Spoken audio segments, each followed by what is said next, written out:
The wreckage burned in the forest, and Maya Brooks could see the purple smoke rising from half a mile away through the Montana trees. And the smell was strange, like burning metal mixed with something sweet and chemical that made her nose wrinkle, as she moved closer with her rifle ready and her heart pounding so hard she could hear it in her ears. Because 3 days ago the world had been normal, and now everything had changed forever, when the stars brought visitors,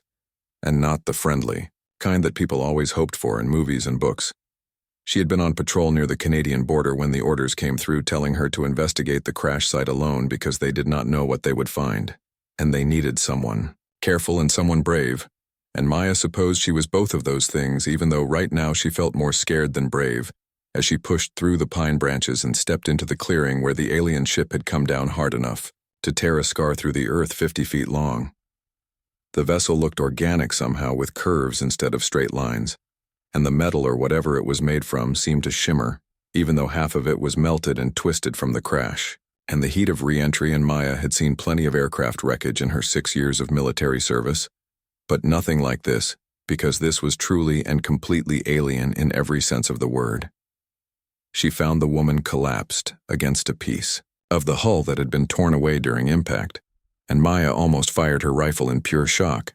because the being looked human enough to be unsettling, with 2 arms and 2 legs, and a face that had all the right features, but everything was slightly wrong in ways that made Maya's brain hurt, trying to process what she was seeing. The woman was incredibly tall, maybe 7 feet if she stood up, and her skin had a silvery quality like polished metal or mercury, and her ears came to delicate points that would have looked ridiculous on a human, but somehow looked natural on her.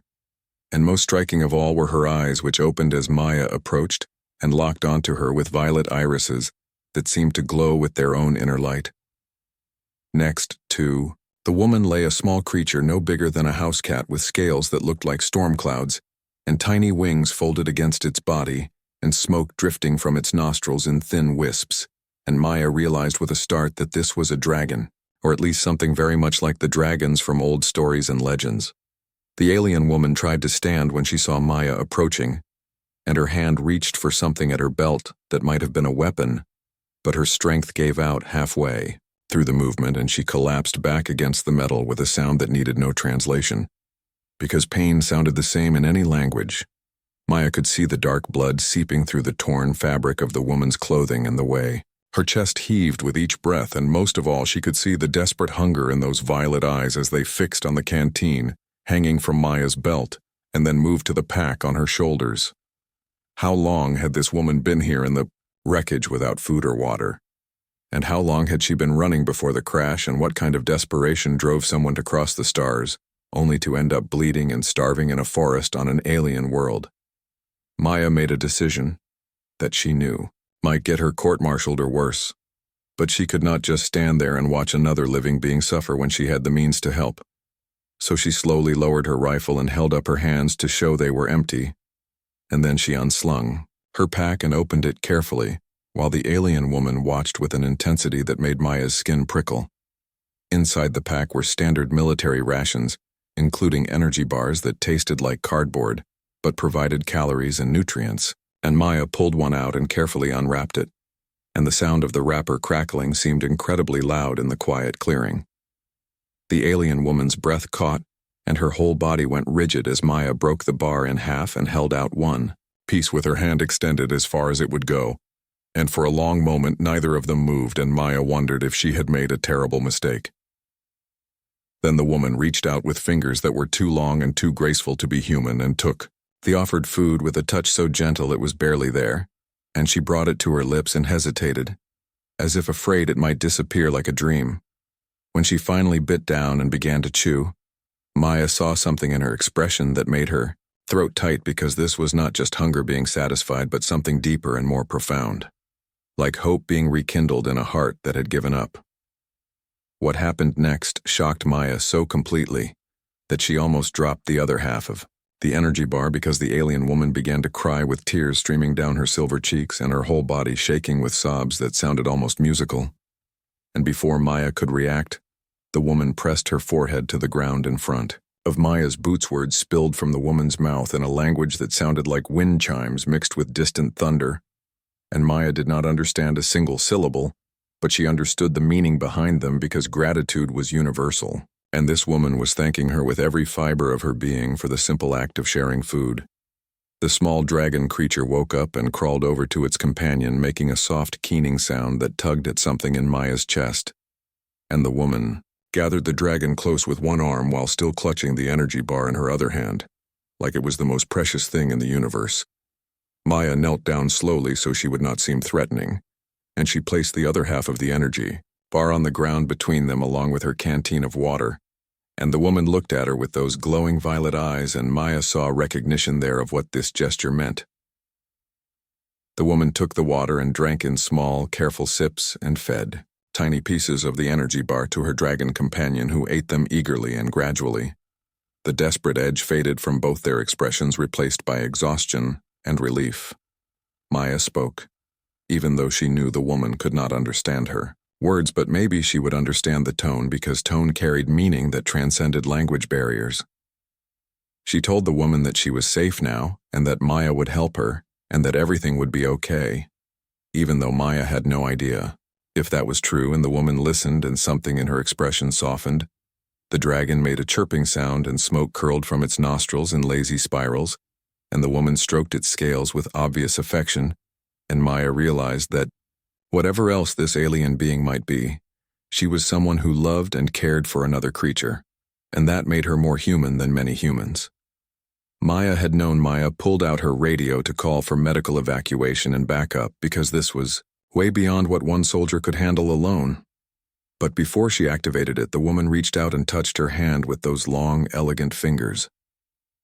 Their eyes met, and in that moment, Maya understood that something important had just happened, something that would ripple outward in ways she could not yet imagine, because she had chosen kindness over fear and compassion over protocol.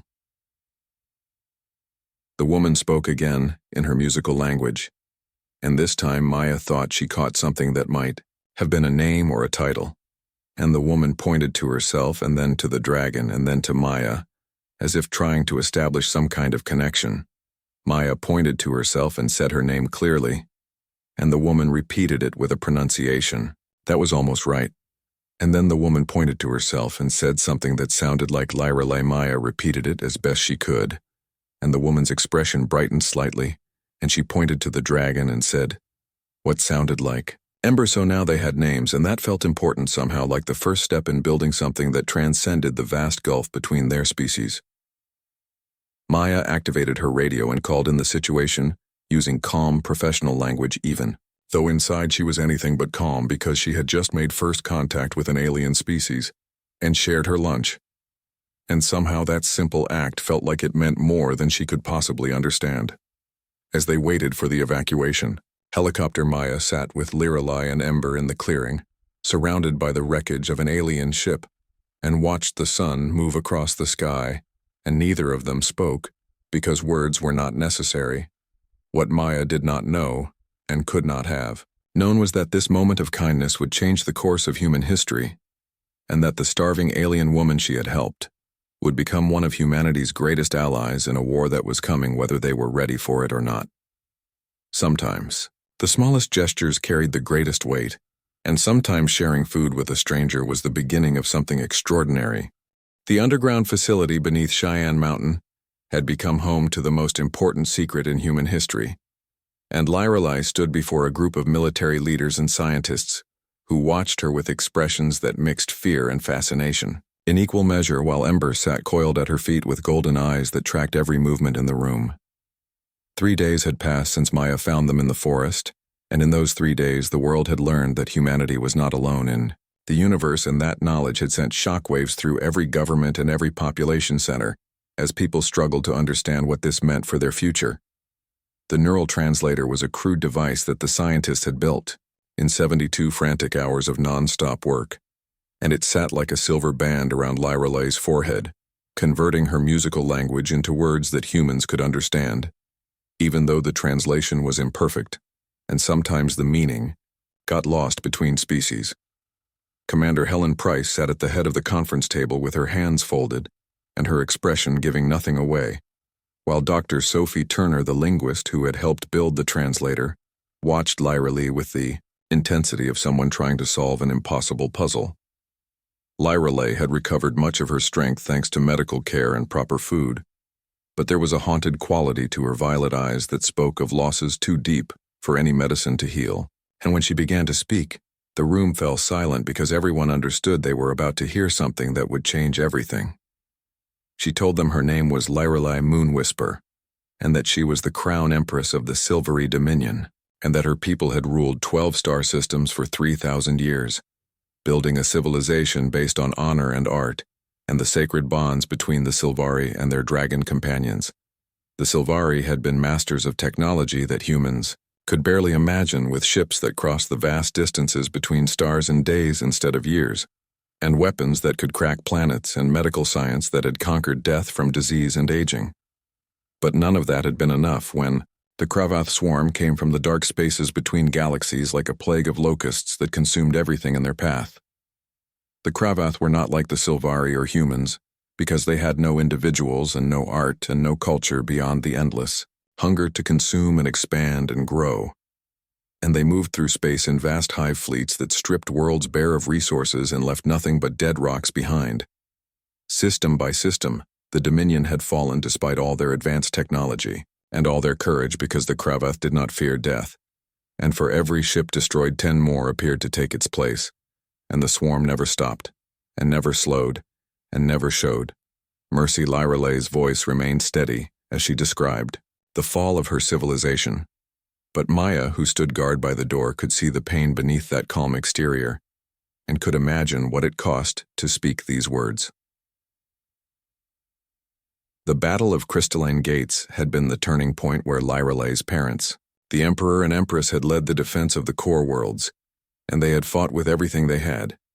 But in the end, they had only managed to buy time for the evacuation fleets to escape before they died in the explosion of their flagship. Her older brother had taken command of what remained of the Imperial fleet, and he had been a brilliant tactician who won victories that should have been impossible. But there were always more Cravath, and eventually he too had sacrificed himself, destroying a hive ship that threatened the refugee columns. When the capital world burned, Lyra Lee had been commanding a sector defense fleet, and she had received the news that she was now the last of the royal bloodline, and that the weight of an empire rested on her shoulders whether she was ready for it or not. She had tried to rally the scattered survivors to organize a resistance, but without a central command and without a safe haven, the Silvari had been picked off group by group and fleet by fleet, until there were only fragments left hiding in the dark spaces and hoping the Cravath would not find them. Lyra Lee had fled in a damaged scout ship with only Ember for company, because staying meant death, and she had hoped to find somewhere the Cravath had not reached yet, somewhere she could rest and plan, and maybe find allies who would help her people survive. But the Cravath had tracked her and damaged her ship beyond repair, and she had crashed on Earth with no way to call for help, and no way to warn anyone about what was coming, because the swarm did not forgive and they did not forget, and they would follow her trail to this world. Helen Price leaned forward with her expression hard and her voice controlled as she asked the question everyone was thinking about: how long Earth had before the Cravath arrived. Lyra Lee's answer was delivered without emotion, but the words hit like physical blows, because she estimated 2 months, maybe less, before the swarm detected this world and sent a fleet to claim it and to finish what they had started with. The silvery Sophie spoke up, asking why Earth mattered to the Cravath when there were so many other worlds in the galaxy. And Lyra Lee explained that Earth sat at the intersection of 3 major hyperspace lanes, which made it strategically valuable, and also that the Cravath would want to eliminate any potential allies that the surviving Silvari might find. The room erupted in voices as the military leaders and scientists processed what they had just learned, and some demanded proof, while others wanted to know what weapons the Cravath used, and still others asked how humanity could possibly fight an enemy that had destroyed an empire that had ruled the stars for millennia. Maya watched Lyra Lee stand straight and proud, despite her injuries and despite the weight of everything she had lost, and when the Empress spoke again, the room fell silent, because there was something in her voice that commanded attention. She told them that the moment Maya had shared food with a starving enemy, The moment humanity had shown compassion to one of the hunted, they had chosen a side whether they knew it or not, and the Cravath would not distinguish between Sylvari and human. When they arrived, the swarm would see only resources to harvest and obstacles to eliminate, and they would strip this world of everything useful and leave it a dead husk floating in space, unless someone stopped them. Helen asked the most important question then about how humanity could fight the Cravath when they were a species that had barely left their own planet and had never fought a war in space. For the first time since beginning her story, Lyrelay smiled, and it was not a happy expression, but one filled with grim determination as she told them that she was not just an empress, but also a battle commander who had fought the swarm for 5 years and won victories that cost her everything but taught her how to make them bleed. She offered a bargain then that she would teach humanity everything she knew about fighting the Cravath, and she would share the technology from her crashed ship, and she would stand beside them in the coming battle if they would help her and give her people a place to rally and a chance to survive. The silence stretched as the leaders looked at each other and weighed the cost of accepting an alliance that would drag Earth into an interstellar war against an enemy they barely understood. It was Maya who broke the silence with words that surprised even herself as she said that the choice had already been made when she decided to help a stranger in the forest, and that running away was not in human nature, and that if the Cravath wanted a fight, then they would get one. Helen looked at Maya with an expression that was hard to read, and then she looked at Lyrelay and at Ember, who had risen to her feet with smoke curling from her nostrils, and her golden eyes bright with intelligence that seemed almost human. The commander made her decision and extended her hand in the human gesture of agreement, and told Lyrelay that Earth would stand with the Sylvari and fight for their shared survival, and for the right to exist without fear of extinction. Lyrelay took the offered hand with her long, elegant fingers, and the grip between them sealed something greater than a military alliance, because it was a promise between two species who had both known loss and both refused to surrender to darkness.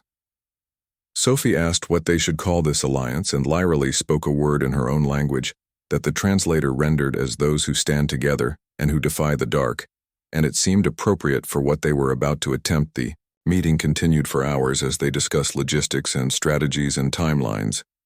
but Maya barely heard most of it, because she was thinking about what she had started with a simple act of kindness, and wondering if that kindness would save humanity or doom it. When the meeting finally ended and the leaders dispersed to begin preparations, Lyrelay approached Maya with Ember padding silently beside her, and the Empress looked at the young soldier who had saved her life. She spoke in her musical language, and the translator converted her words into thanks that went deeper than gratitude for food or shelter. But thanks for showing her that not every species in the galaxy valued power over mercy, and that there was still hope worth fighting for. Maya told her that anyone would have done the same thing, but Lyrelay shook her head and said that no, anyone would not have, because fear usually won over compassion, and suspicion usually defeated trust. Ember made a soft, chirping sound and bumped her scaled head against Maya's leg in what seemed like affection, and Lyrelay smiled a real smile this time and said that her dragon had. The world had changed in ways that nobody could have predicted 6 weeks ago, and the news that Earth was about to be invaded by an alien armada had sent governments scrambling and militaries mobilizing,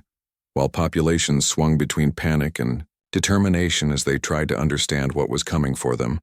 In a massive fortified complex in Nevada, something remarkable was taking shape as humans, and one very determined Sylvari Empress worked together to forge weapons and tactics that might give them a chance against an enemy that had crushed civilizations far more advanced than their own. Lyrelay stood before a holographic projection that showed the solar system in perfect detail, with glowing lines marking trajectories and vectors, while military leaders from every major nation watched and tried to absorb information that contradicted everything they thought they knew about warfare. General Catherine Walsh, the Supreme Allied Commander, had been appointed to lead Earth's defense, and she was a woman who had commanded troops in 3 different wars. But nothing in her experience had prepared her for this, and yet she listened with the focus of someone who understood that failure meant extinction. Lyrelay's fingers traced paths through the hologram as she explained how the Cravath would approach and where they would emerge from hyperspace, and what their first moves would be, because the swarm was predictable in its hunger,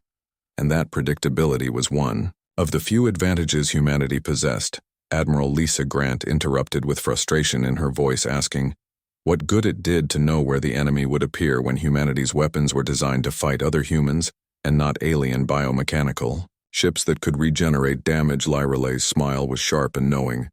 as she told them that they were underestimating themselves because humanity had achieved remarkable things in a very short time, and that technological sophistication mattered less than adaptability and creativity and the refusal to accept defeat. She gestured to the hologram, and it shifted to show technical readouts from her crashed ship, and she explained that while the jump drive was destroyed beyond repair, the weapons, systems and shield generators and manufacturing databases were still intact and ready to be used. Sophie Turner, who now headed something called the Xenotechnology Integration Project, stepped forward and pointed out that understanding alien technology, enough to use it, would take years if not decades, but Lyralee shook her head. The Empress told them they did not need to understand the theory behind the technology because that could wait for peacetime, and right now they needed to learn how to use the tools and how to adapt them to human systems and human thinking. She looked around the room at the skeptical faces and asked them a question about whether they wanted to face the Cravath with their current weapons and watch their cities burn, or whether they were willing to take a risk on something new. Maya had been promoted to liaison officer between Lyralee and the human command structure, and she stood near the back of the room watching the dynamics play out,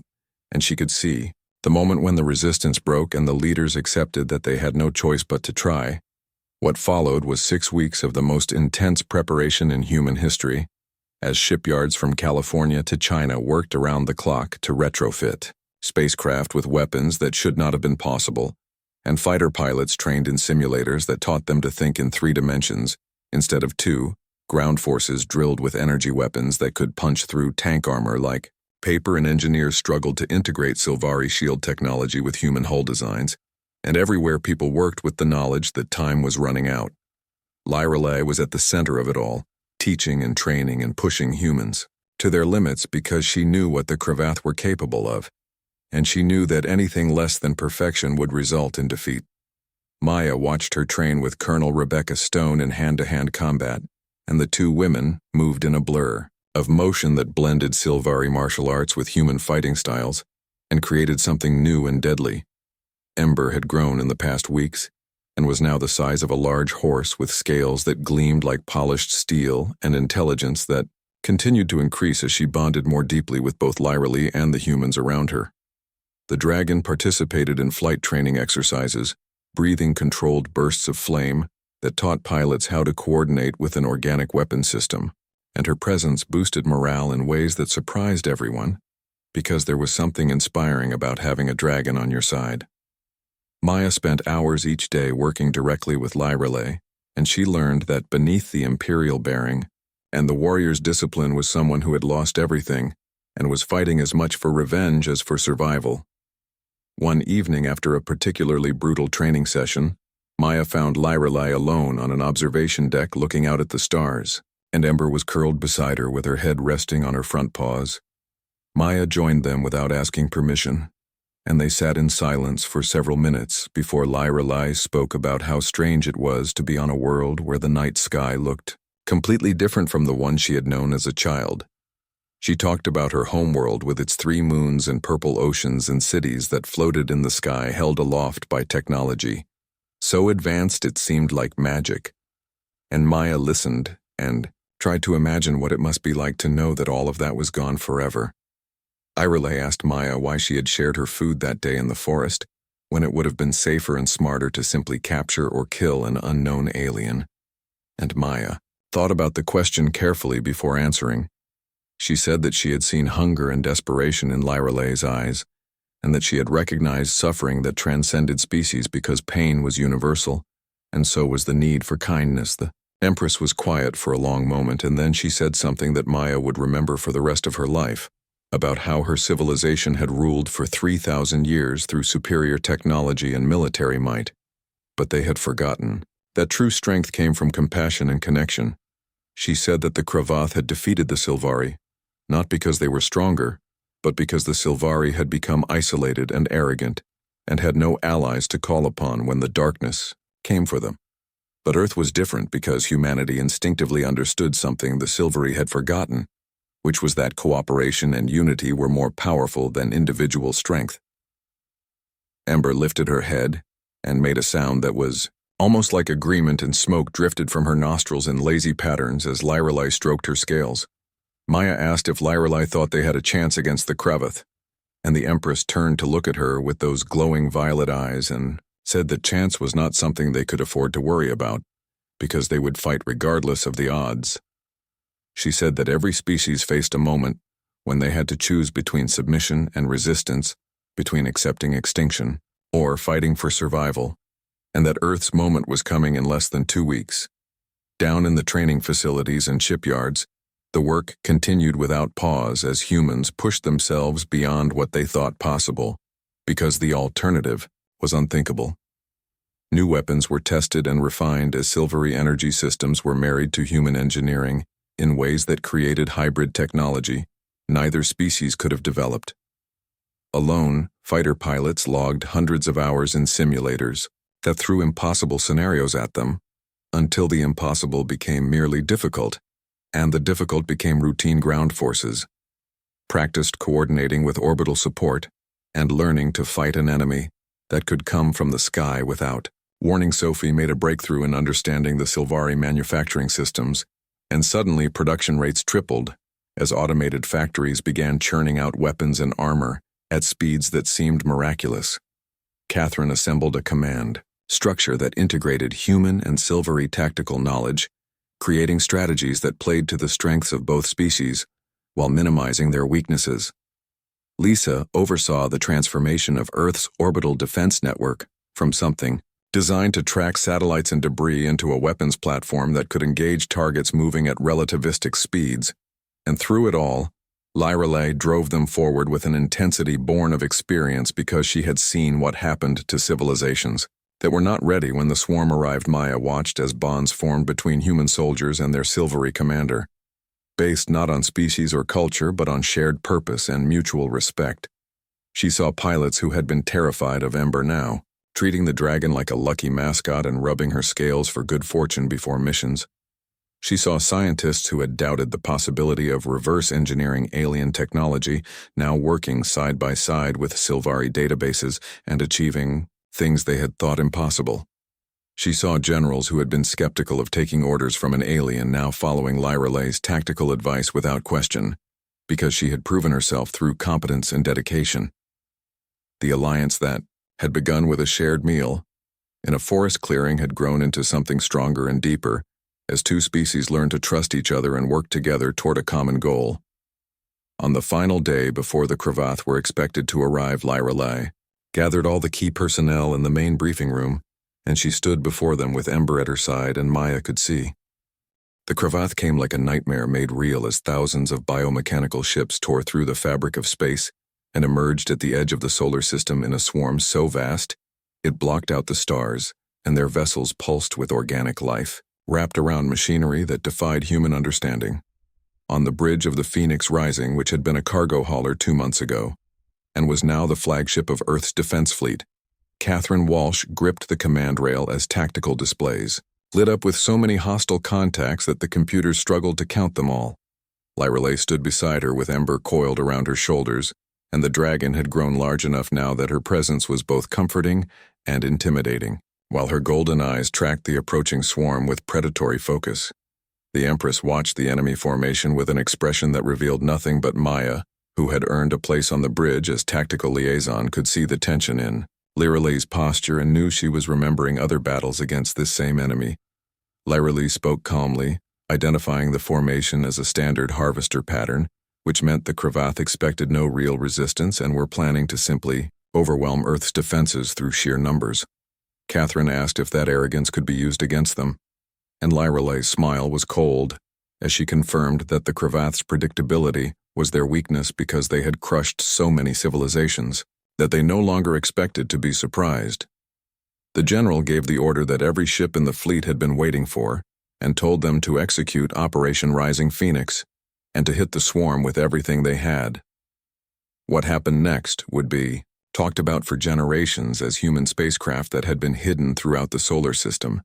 suddenly activated and revealed themselves to an enemy that had expected to find primitives with chemical rockets. The ships were not elegant like Sylvari vessels had been, and they were not sleek, like science fiction movies had imagined, but they were brutally effective combinations of human engineering and alien weapons technology. Nuclear missiles flew with plasma warheads that burned hotter than the sun, and railguns accelerated projectiles to speeds that turned simple metal into devastating weapons, and drone swarms, controlled by human tactical networks and Sylvari algorithms, swarmed over Cravath bioships like angry hornets. Maya was strapped into her fighter's cockpit, leading Delta Squadron through the chaos, and her hands moved across controls that responded to neural inputs, allowing her to think her ship through maneuvers that would have been impossible with traditional flight systems. Her wingman Claire Martinez stayed close as they dove toward a Cravath harvester vessel, and their plasma cannons tore through its organic hull, sending chunks of biomechanical matter spinning into the void flight controller. Natalie, Kim's voice crackled through the comm, warning them about incoming bogies, and Maya barely had time to react as 3 Cravath fighters peeled off from the main formation and came after them with weapons that spat streams of acid that could eat through any known armor. She pulled into a loop that took her up and over the enemy formation, and Claire followed perfectly as they had practiced 1,000 times, and they opened fire from above, catching the Cravath ships in a crossfire that destroyed 2 and sent the 3rd spinning away, trailing atmosphere. But for every enemy ship destroyed, 2 more pressed forward, because the swarm did not value individual lives, and losing drones meant nothing to the hive mind that controlled them. The Cravath bioships kept coming in waves that seemed endless, and human vessels were taking damage as alien weapons found weak points in hastily installed shields and tore through hulls that had never been designed for this kind of combat. Maya watched in horror as the destroyer Franklin took a direct hit from a Cravath bioweapon, and its hull ruptured, spewing atmosphere and crew into the vacuum before a secondary explosion tore the ship apart. She forced herself to focus because morning would have to wait until after the battle, and right now her squadron needed her to lead them through this nightmare. On the Phoenix Rising, Lyrelai was coordinating the fleet with a precision that amazed the human commanders as she directed ships into positions and called out targeting priorities, and adapted the battle plan in real time as the situation changed. Ember had merged her consciousness with the ship's systems in a way that Sophie's scientists still did not fully understand, and the Dragon served as a living tactical computer that could process information faster than any human or artificial intelligence. Catherine watched as Lyrelai wove the human fleet through the Cravath formation like a needle through cloth, and she began to understand why the Sylvari had held out for 5 years against an enemy that should have crushed them in months. But even Lyrelai's tactical genius had limits, and the swarm kept adapting to their tactics and learning from each encounter, and soon the Cravath ships were coordinating better and exploiting weaknesses in Earth's defenses. Admiral Lisa Grant reported that the Roosevelt's shields were failing, and that 3 cruisers had been forced to withdraw with critical damage, and that, at current casualty rates, they would be overwhelmed within the hour. Lyrelai stood motionless for a moment with her eyes closed and Ember's scales glowing with inner light as they communicated in ways that transcended language, and when her eyes opened again, they blazed with determination. She told Catherine that they needed to cut the head off the snake, and that somewhere in that swarm was a queen ship that served as the local hive intelligence, and if they could destroy it, the coordination of the Cravath forces would collapse. Catherine asked how they were supposed to reach a target deep within an enemy fleet of thousands, and Lyrelai said they would do what she had done dozens of times during the war, which was to punch straight through the enemy formation and trust in speed and surprise. The general looked at her tactical display and then at Lyrelai, and then she made a decision that would either save Earth or doom them all as she gave the order for all ships to form up on Phoenix. Rising for a spear formation thrust, Maya heard the order come through and felt her stomach drop, because she knew what it meant. As every human ship in the fleet converged on the flagship and formed a flying wedge that would either break through the Cravath lines or be destroyed in the attempt, she brought her squadron into escort position alongside dozens of other fighters, and she could see the massive bulk of Phoenix rising at the center, with Lyrelai standing on the bridge like an ancient war goddess.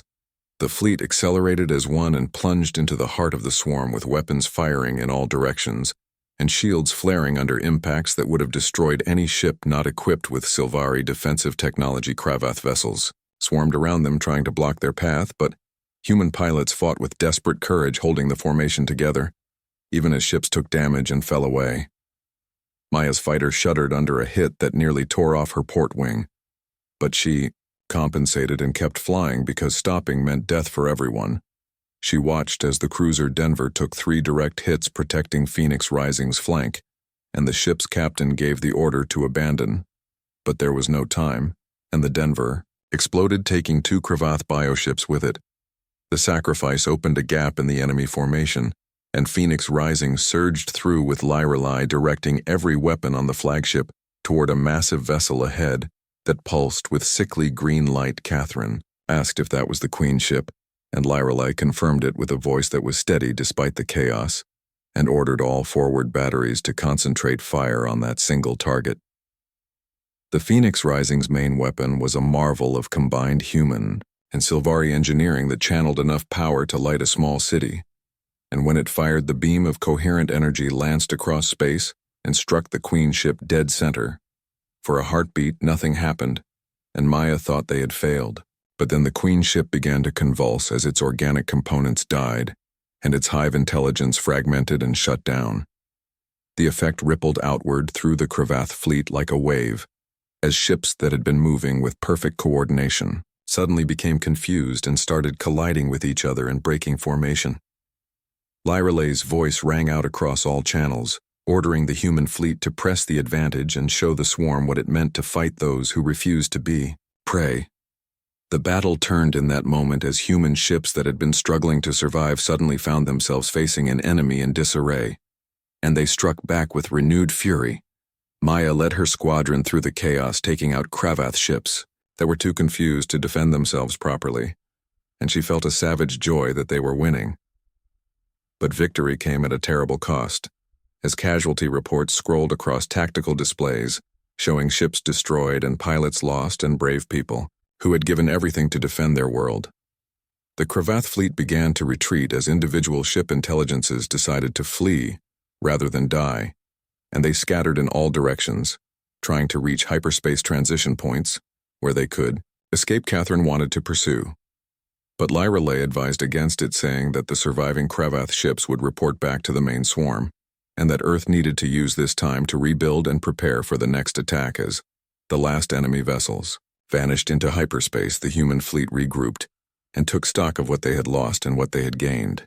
3 months after the Battle of Earth, Maya stood on a platform overlooking what had once been the Nevada training facility, but had transformed into something far greater as construction crews worked day and night to build what Lyrelai called the Concordia, which would serve as headquarters for an alliance between 2 species who had learned to stand together. The desert landscape had been changed beyond recognition, as buildings rose that blended human architecture with Sylvari design, principles creating structures that were both functional and beautiful in ways that neither species could have achieved. Alone, Sophie Turner joined Maya at the railing, holding a data pad that displayed information from deep space scanning arrays, and her expression was a mixture of excitement and wonder as she showed Maya the latest readings. The scans had detected 17 Sylvari refugee ships approaching Earth at sublight speeds, because Lyrelai's victory broadcast had reached across the hyperspace frequencies, calling to the scattered survivors of her empire and telling them that the Empress lived and that there was finally a safe place to gather. Maya asked how many Sylvari were coming, and Sophie estimated around 30,000 people, which seemed like a small number, until Maya remembered that these were the last remnants of a civilization that had ruled 12 star systems for 3,000 years. The weight of that loss hit her again, as it had so many times since meeting Lyrelai in the forest, and she wondered how the Empress carried that burden without breaking under the grief, as if summoned by the thought. Lyrelai appeared walking across the platform with Ember beside her, and the dragon had grown to full size now and was magnificent, with scales that shimmered in the sunlight and wings that could carry her high into the atmosphere. The Empress had recovered her strength over the past months, though the sadness in her violet eyes remained as a permanent reminder of everything she had lost and everything she still fought for. She greeted Maya with warmth that would have seemed impossible when they first met, because Lyra Lee had learned to trust again, and to hope again through the kindness and courage of humanity. Maya asked about the incoming refugee ships, and Lyra Lee's expression softened with something that looked like relief, mixed with anticipation, because she would finally see her people again, after months of believing she might be the last of her kind. The United Nations had been arguing for weeks about what it meant to become humanity's first truly multi-species society, and there were debates about integration and resources and cultural preservation that sometimes became heated. The majority opinion was clear that Earth owed the Silvery Sanctuary, because they had stood with humanity against the Kravath, and because turning away refugees who had nowhere else to go would be a betrayal of the values that made humanity worth. Defending Lyra Lee had been formally recognized as Empress in Exile by every major government, and her title now carried weight in human councils, as well as among the scattered Silvari, who looked to her for leadership. Maya had been promoted again, though she still felt uncomfortable with the title of ambassador, because she thought of herself as just a soldier who had shared her lunch with someone who needed help. Lyra Lee smiled whenever Maya said things like that, and reminded her that sometimes the simplest gestures carried the greatest weight, and that history turned on moments of kindness as much as moments of violence. Construction continued below them as human workers operated heavy machinery alongside Silvari engineers who brought knowledge of materials and techniques that would revolutionize Earth's building industry.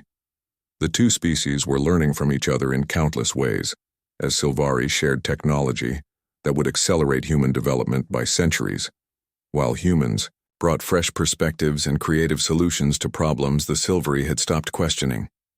General Catherine Walsh arrived with several other military leaders and diplomats because the First Concordia Council was about to convene,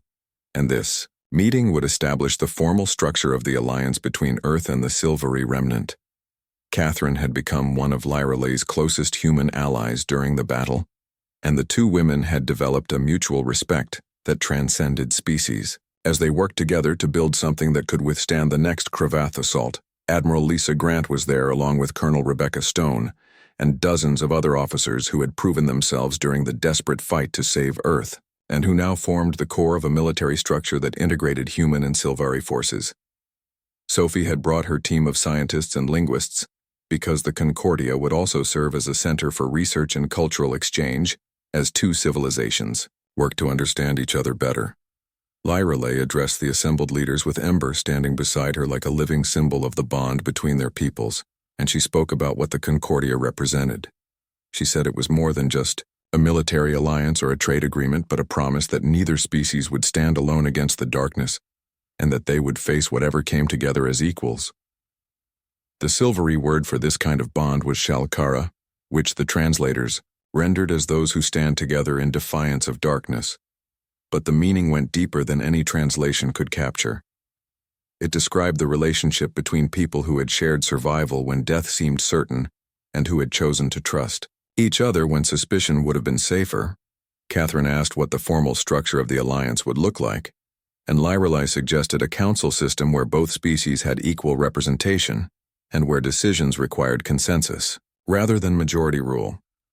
The proposal sparked discussion about how to handle disagreements between species with very different values and perspectives, but eventually the leaders agreed that building consensus would force them to truly understand each other rather than simply outvoting opposition. Over the next several hours, they hammered out the details of treaties and agreements that would govern everything from resource sharing to military command structures to cultural preservation. The Silvari agreed to share their advanced technology and tactical knowledge, while humanity offered Earth as a sanctuary and home base for rebuilding the scattered remnants of the Dominion. Research partnerships were established that would allow human scientists to study Silvari technology, while Silvari scholars could learn about human history and culture. Military forces would be integrated with human and Silvari officers serving together and learning from each other's strengths. Most importantly, the treaty established that both species had equal rights and equal voices in all decisions affecting their shared future. When the formal agreements were signed, Maya watched as Lyra Lee and Catherine clasped hands in the human gesture, and then touched foreheads in the Silvari gesture,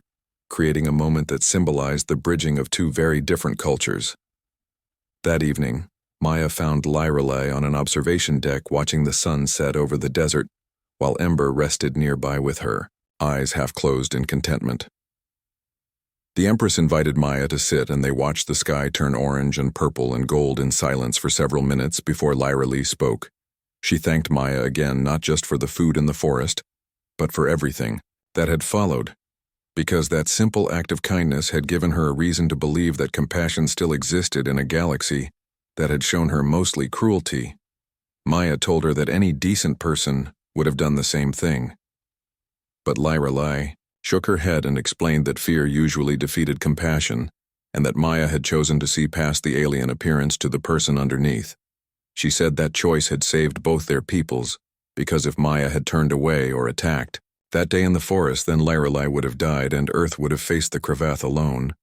And unprepared Maya pointed out that Lyrelei had done just as much by choosing to stand with humanity and share her knowledge and fight beside them, when she could have simply warned them and moved on. The Empress smiled and said that was the nature of Shalakara, that both sides chose to trust, and both sides chose to stand together, and that neither could succeed.